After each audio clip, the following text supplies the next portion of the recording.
바다에 떠다니는 전투비행단 항공모함, 한때 막강한 군사력과 국력을 상징했죠. 하지만 엄청난 유지 비용에 극초음속 미사일이 항모 킬러로 등장하며 항모의 시대가 저무는 듯했습니다. 그런데 최근 인도태평양 국가들이 항공모함 역량을 앞다퉈서 강화하고 있습니다. 오늘 월드 이슈에서 금철영 기자와 자세히 살펴보겠습니다.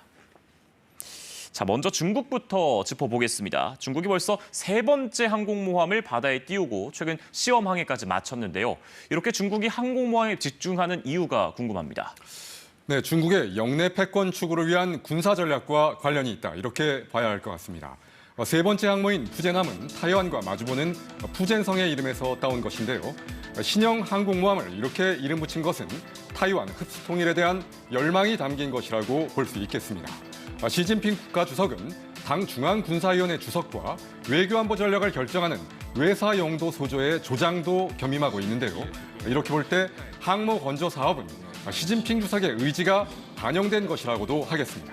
중국은 푸젠함 외에도 네 번째 항모 건조를 추진 중인데 향후 최대 6척 정도의 항공모함 전단을 꾸릴 것으로 보입니다.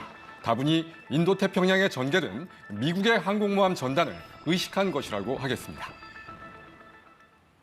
상당히 공세적인 전략으로 보여집니다. 인도와 일본도 최근에 항공모함을 추진하고 있는데 아무래도 이런 이 공세적인 중국의 움직임을 의식하고 있다. 이렇게 봐도 될까요? 네, 그렇습니다. 일본과 인도는 중국의 해군력 강화로 해역 분쟁에서 열세에 놓일 수 있다고 보고 있습니다. 이에 따라 인도는 이미 비그란트 항공모함을 진수시켰고 일본은 이즈모함을 항공모함으로 개조하는 작업을 거의 끝낸 상태입니다. 여기엔 수직 이착륙기들이 가능한 F-35B가 탑재됩니다. 두 척의 항모 전단이 본격 가동되는 건 시간 문제라고 하겠습니다. 일본은 현재도 대공 방어 능력이 뛰어난 이지스함을 8척이나 보유하고 있고 여기에 2만 톤급 초대형 이지스함 2척을 추가해서 2028년까지 10척을 보유할 예정입니다. 그런데도 육지 영토보다 훨씬 넓은 해역을 제대로 관리하려면 항모 전단이 꼭 필요하다는 결론을 내린 겁니다. 명분은 해양 영토 방어용이지만 공세적인 해양 전략으로 전환했다 이렇게 볼 수 있겠습니다. 2019년 트럼프 당시 미국 대통령이 이즈모급 두 번째 함인 카가함을 방문한 자리에서 미국이 만든 수직 이착륙기 F-35B의 탑재를 지지한다 이렇게 선언하면서 일본 해군의 수건 사업인 항모 전단 구성 계획이 탄력을 받게 됐습니다. 그런데 이 항공모함이 한때는 극초음속 미사일의 거대 표적, 또 돈 먹는 하마로 불리면서 이 항모의 시대가 저무는 게 아닌가 싶은가 그런 때가 있었는데 다시 항모의 시대가 도래했습니다. 이유가 뭘까요?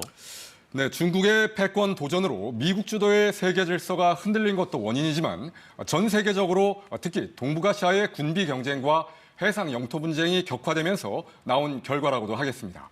항공모함 전단 유지 비용은 계산이 쉽진 않습니다. 그러나 엄청난 비용이 드는 것이 사실입니다. 항공모함 혼자서 작전할 수 없기 때문입니다.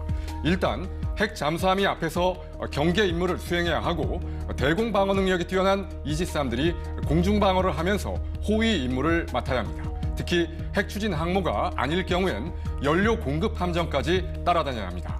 유지 보수를 위한 별도 항만 시설과 함재기 전용 지상 활주로도 필요합니다. 총 11척의 미군 항공모함 전단이 세계 최강인 이유는 무기 체계도 뛰어나지만 핵 추진 항공모함으로 연료 걱정을 덜고 전 세계를 무대로 작전할 수 있기 때문입니다. 중국의 최신 항모인 푸젠함도 디젤 엔진을 사용해서 작전 반경이 제한되어 있습니다. 마지막으로 우리나라의 상황도 짚어보겠습니다. 이 몇 년 전까지만 해도 우리나라에서도 경항모를 도입한다라는 논의가 있었다가 지금은 진척이 없는 상황입니다. 근데 이 동북아시아, 나아가서 인도태평양에서도 항공모함이 다시 부상하는 지금 같은 상황이라면 우리나라는 어떻게 대응을 해야 할까요? 네, 지난해 중순까지만 해도 경항모를 넘어서 함재기 230여 대를 탑재할 수 있는 중항모급 이상으로 가야 하는 것 아니냐는 논의가 있었습니다. 그러나 지금은 모두 수면 아래로 가라앉은 상태입니다.